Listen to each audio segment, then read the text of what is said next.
Meu bom dia a todos, e iniciando essa parte de paz que a Dalcler com tanto jeitinho passou para mim, eu gostaria de, antes de começar, agradecer do fundo do coração a oportunidade que os organizadores deste congresso nos deram de estar partilhando com vocês a experiência de trabalho com pais dentro da instituição espírita.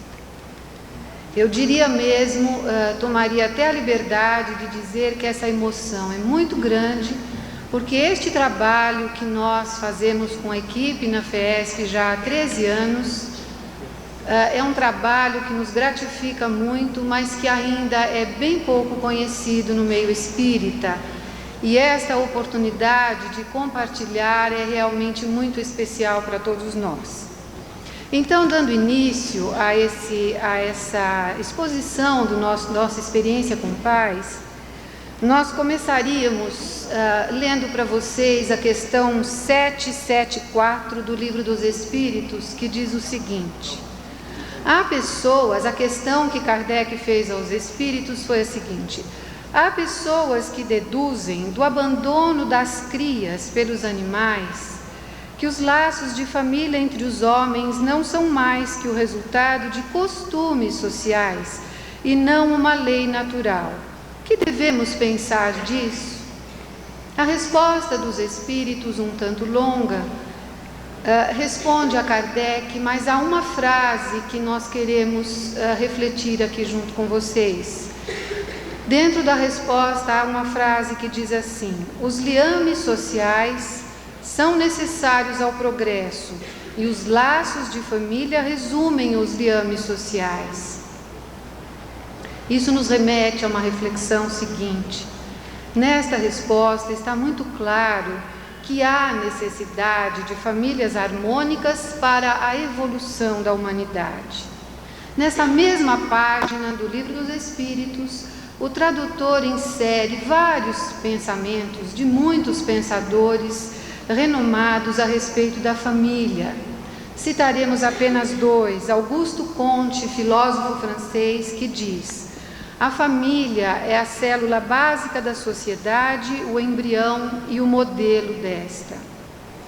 John Dewey, filósofo, psicólogo e educador norte-americano, diz: o lar é de suma importância na organização e na preparação da vida social. E assim uma série de outros tantos pensamentos, todos nos levando a essa mesma conclusão.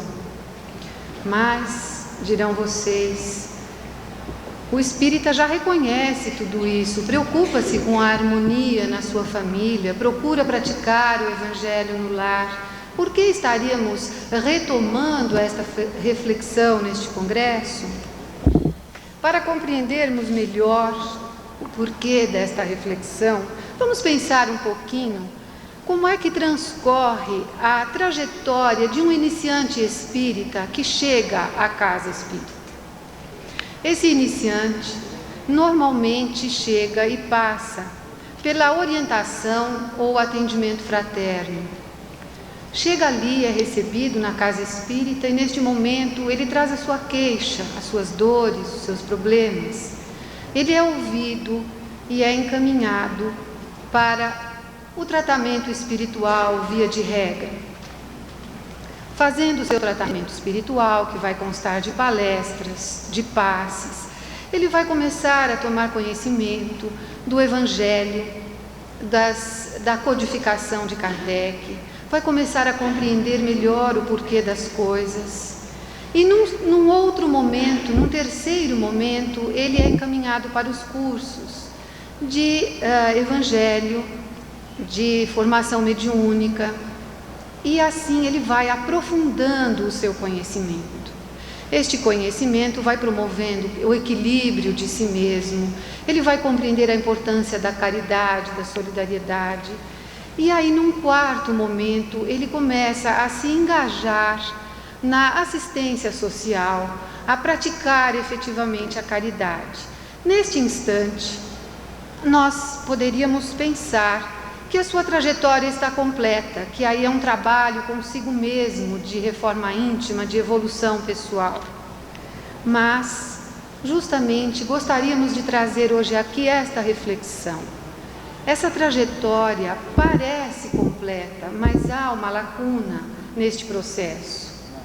Este mesmo indivíduo que percorreu todo esse caminho e que está encontrando a sua caminhada, a sua evolução, ele tem também um papel de esposo, esposa, de pai, de mãe.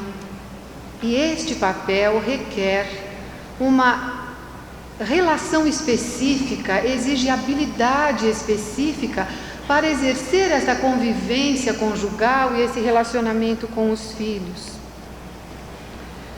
Nesse sentido, nós diríamos que a necessidade de relacionar-se com os filhos, de educá-los, de orientá-los, de corrigi-los, muitas vezes gera um conflito, uma dúvida, uma ansiedade, porque este mesmo indivíduo que chegou à casa espírita e aprendeu e ouviu tantas vezes a necessidade do perdão, da tolerância, da compreensão, num determinado momento ele tem que corrigir, que ser severo, que castigar até o seu filho para poder educá-lo. Como fazer para tolerar, para perdoar e ao mesmo tempo castigar? Como conciliar estas duas coisas? E aí vem a seguinte questão: a criança tem características muito próprias que variam conforme a idade em que ela está. Ela se desenvolve através de fases sequenciais e cada fase destas tem necessidades muito específicas, físicas, emocionais, intelectuais. Para tratar esta criança adequadamente, é preciso conhecer estas fases, entender pelo menos um mínimo da evolução e do desenvolvimento da criança. O que acontece? Médicos, psicólogos, professores, pedagogos, na sua formação acadêmica, estudam e aprendem estas fases sequenciais, mas os pais, justamente aqueles que passam a maior parte do tempo com a criança, que são aqueles que devem orientá-la, apoiá-la, educá-la, não se preparam para esta tarefa de pais, para se sentirem mais seguros daquilo que estão realizando com seus filhos. Boa parcela, felizmente, consegue realizar essa tarefa e entrega ao mundo cidadãos com princípios e com base para palmilhar a sua vida com segurança. Mas uma outra parcela, ainda que muito bem intencionada, ainda que evangelizada, faz muita confusão em muitos momentos, confunde os fatos, desconhece as necessidades da infância, da meninice e da adolescência, que são muito diferentes entre si. E aumentam ainda mais essa incerteza quando, praticando o evangelho do lar, anseiam desesperadamente que o seu lar seja sempre harmonioso. Então este conflito existe, essa ansiedade existe muito entre os pais espíritas. Deixando esse aspecto um pouquinho de lado e pensando agora numa outra problemática, nós vamos esbarrar também no desconhecimento da psicologia da criança, que é a seguinte: toda família tem seus problemas, tem suas brigas entre irmãos, desavenças entre o casal, mágoas, momentos de silêncio e depois uma reconciliação, às vezes, outras vezes, sem reconciliação. Estes atritos, quando são um pouco mais severos, quando são mais sérios, são compreendidos, via de regra, como um resgate, como a necessidade de viver sob o mesmo teto para resgatar débitos passados, para auxiliarem-se uns aos outros. Esta explicação do débito é lógica, é plausível, é a explicação que a doutrina nos dá e que explica um grande número de problemas, mas não todos. Sob a luz da psicologia do desenvolvimento e da psicologia familiar, nós vamos perceber que alguns problemas fazem parte da vida, da convivência, da relação. E que é natural, por exemplo, que irmãos brigam. A rivalidade entre irmãos, até certo ponto, é extremamente natural. E não deveria angustiar tanto o pai espírita. Querer que irmãos se relacionem sempre sob a ótica do Evangelho e da harmonia familiar é desconhecer os princípios mais simples de desenvolvimento da criança e de relação familiar.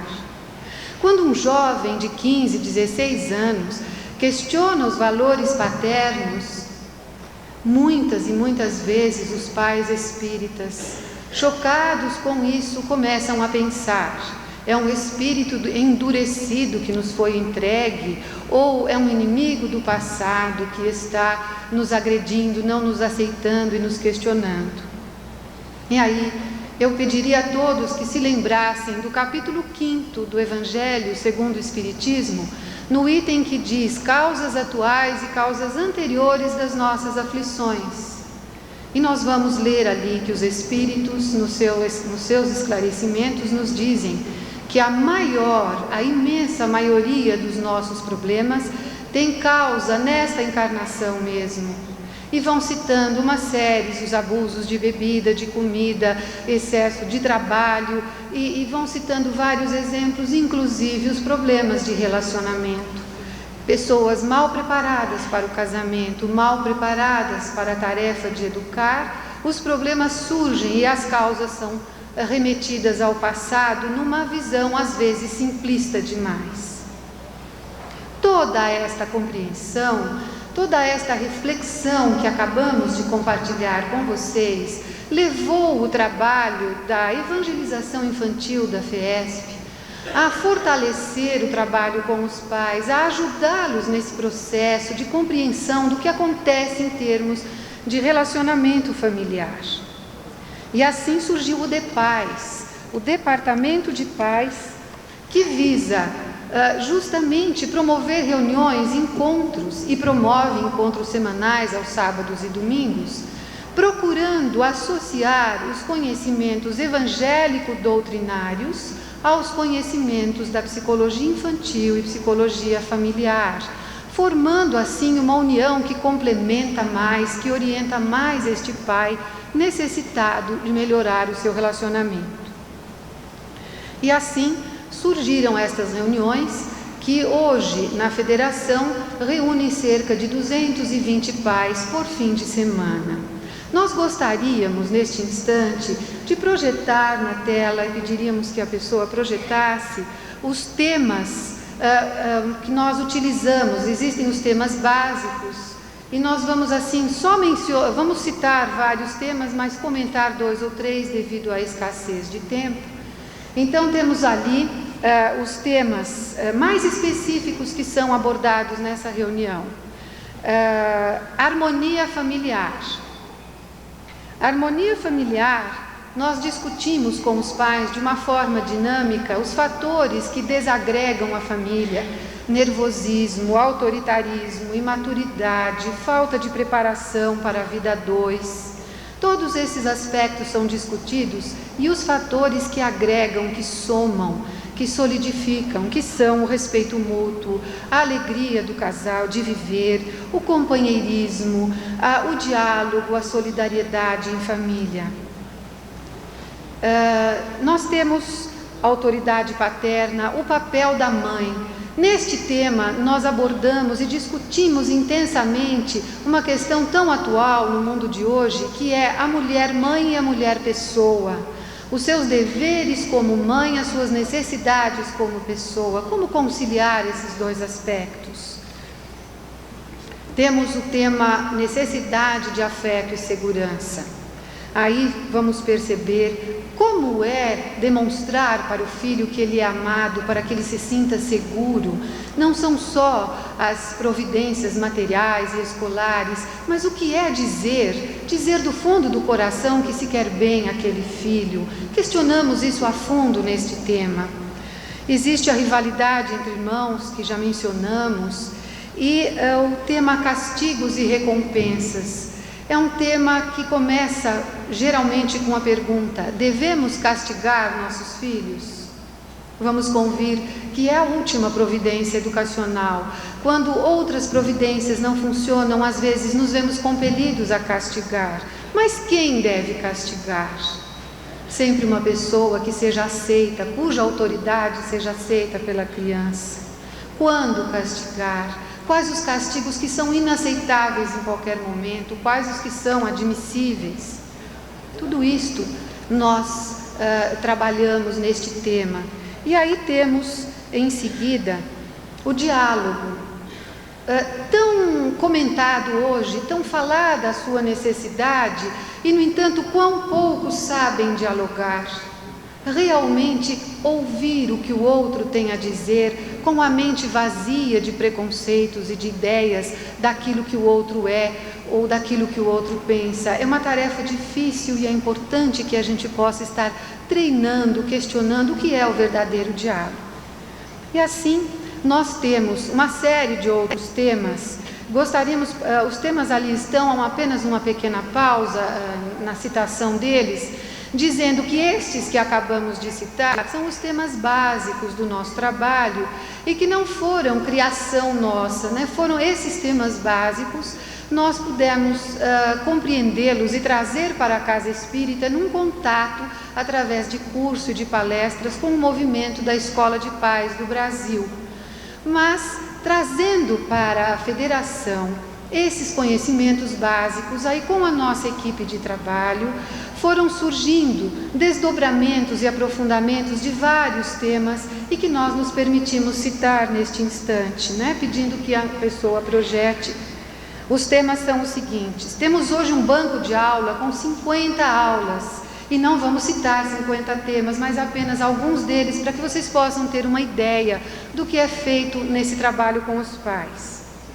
Então, nós temos a educação do amor, a maturidade dos pais, defeitos do caráter, onde se questiona mentira, furto, desobediência e preguiça na infância, a chegada de um irmãozinho, características da fantasia e da adolescência, da fantasia na infância e na adolescência, características da adolescência, a influência da TV no lar, compreender seu filho, o que isto significa, origens de ansiedade na criança, humor, um ponto de equilíbrio na vida familiar. Este tema é interessantíssimo, discute muito os mecanismos de irradiação, de projeção de uns nos outros, o medo na infância, a adaptação da criança à escola, como fazer de meu filho um bom estudante, educação sexual, paternidade precoce,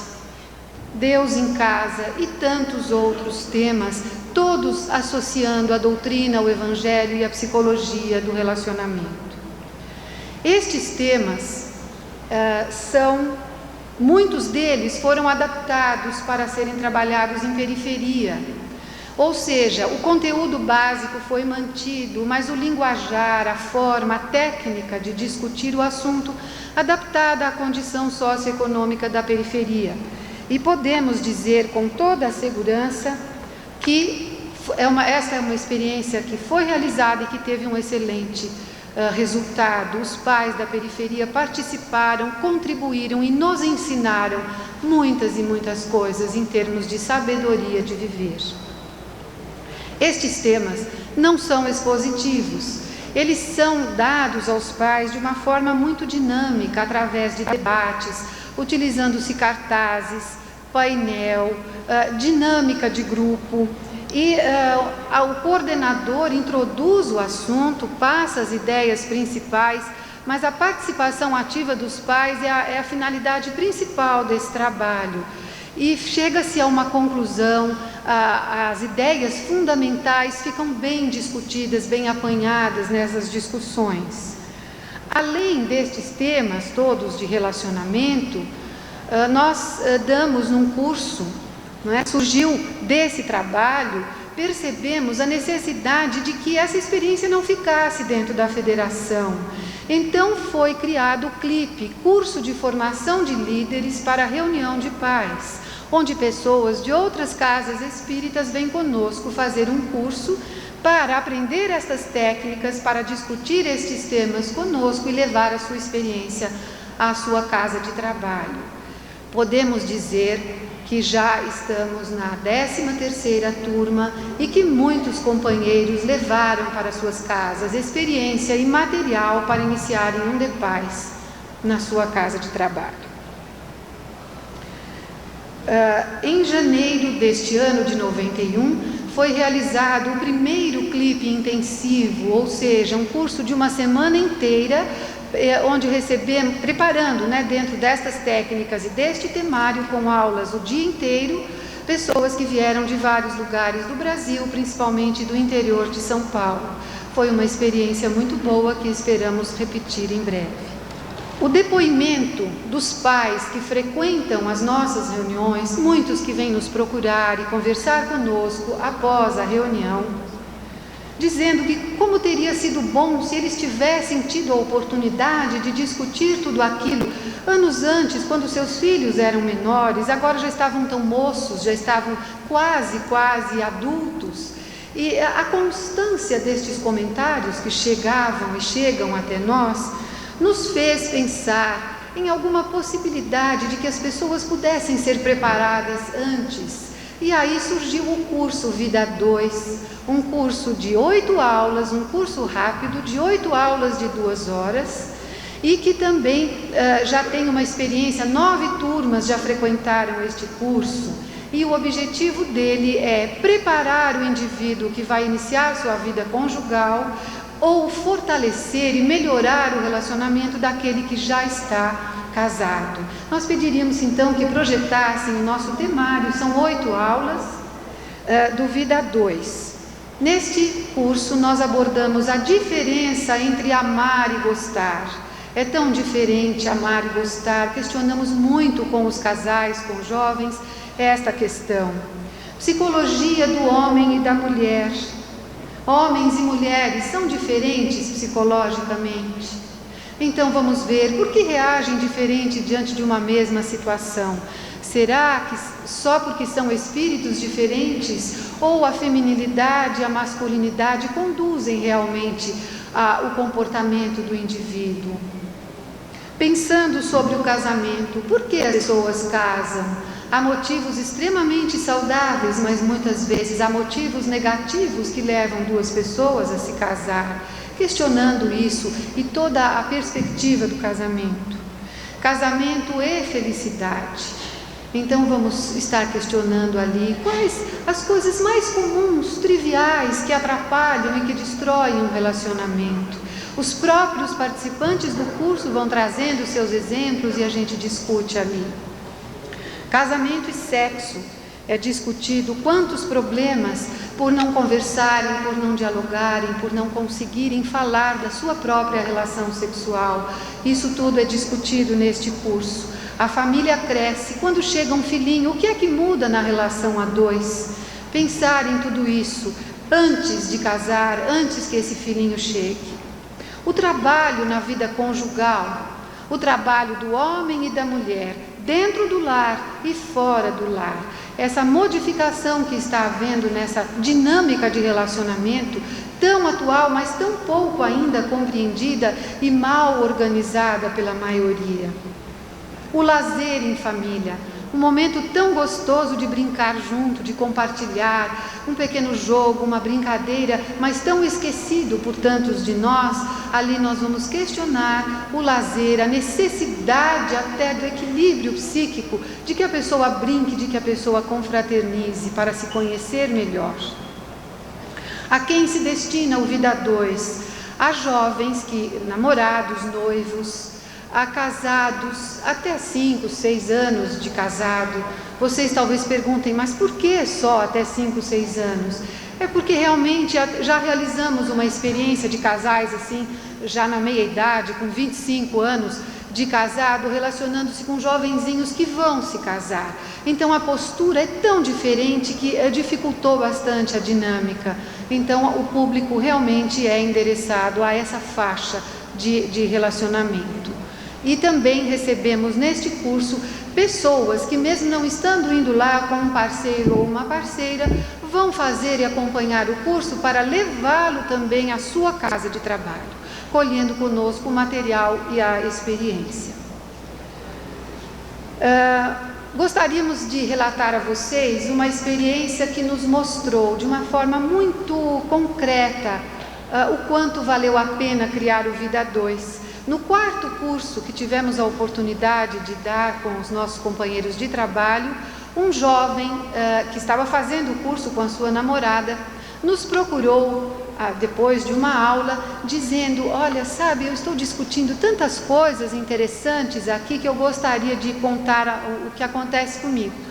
Eu estou fazendo este curso com a minha namorada, mas é um segundo casamento que eu vou iniciar. E eu gostaria de dizer que se eu tivesse feito esse curso antes do primeiro, talvez ele não tivesse terminado. Isso nos dá uma vontade muito grande de continuar à frente. Além do Vida 2, parece que cada trabalho que surge, cada experiência nesse campo da família vai estendendo mais um braço, e aí surgiu mais um curso, o curso de gestação. Este curso também tem 8 aulas de 2 horas e é endereçado. Por que curso de gestação e não de gestantes? Porque não é um curso para a mulher grávida que vai ter o seu bebê, é um curso para o casal grávido, ou seja, para aquele casal que espera seu filhinho e que juntos vêm fazer este curso para preparar-se do ponto de vista espiritual e do ponto de vista daquele acontecimento físico e emocional que está modificando a sua vida. E nesse momento pediríamos que projetassem os nomes dos temas do curso de gestação, por gentileza. Então, o nosso curso de gestação tem os seguintes temas: o casal e a chegada do bebê. O que significa para ele esse momento, para este casal? Aspectos psicológicos da gravidez, tão importante que o homem participe para entender o que está acontecendo com a sua esposa. Técnicas de relaxamento e respiração apropriada ao parto. Cuidados especiais na gestação. O parto em si, que neste momento é dado por uma médica ginecologista. Dos primeiros dias ao primeiro ano de vida, ajudar este casal a já entender antes que o bebê chegue os fatos principais que vão marcar o desenvolvimento de seu filhinho no primeiro ano. A criança e o brinquedo, compreender a extrema necessidade do brinquedo para o equilíbrio emocional e para o desenvolvimento da criança. E Shantala, massagem para o bebê, cada vez mais difundida, e por que não, no meio espírita, nós tomarmos conhecimento de alguma coisa tão saudável para os bebês que chegam à nossa casa. Todos estes cursos têm um arquivo de aulas e uma hemeroteca. O que viria a ser esta hemeroteca? É uma coletânea bastante grande de artigos, cada grupo de artigos específicos a um determinado tema, então arquivados com o tema a que se referem, para ajudar aqueles que pretendem difundir este trabalho a encontrar já algum material e subsídios para desenvolver os assuntos. Para fazer estes cursos, É preciso, em primeiro instante, muito boa vontade, algum preparo, uma cultura média. Ninguém precisa ser catedrático para poder fazer estes cursos e levar esta mensagem à sua casa espírita. Está aberto a todos os interessados. Nós gostaríamos de concluir dizendo que preparar-se para este trabalho com os pais é muito necessário, porque de ligar todo esse nosso pensamento a uma frase de Vinícius no seu livro Mestre na Educação, que diz o seguinte, no capítulo 3 do livro Mestre na Educação: a reforma social, sob todos os aspectos, será a soma das reformas individuais. Fora da educação não existe solução para os problemas da vida. E aí pensamos nós todos, a nossa equipe que trabalha com os pais. Ora, a educação do ser começa nos alicerces da família, e os pais são os primeiros e os mais influentes educadores. A casa espírita deve prepará-los. Realização de trabalho na casa espírita é interdependência, e a tarefa do meio espírita se beneficiará muito, e ainda mais quando abranger o homem em todos os seus aspectos. E sem dúvida, um dos seus aspectos é o seu papel de pais. Muito obrigada.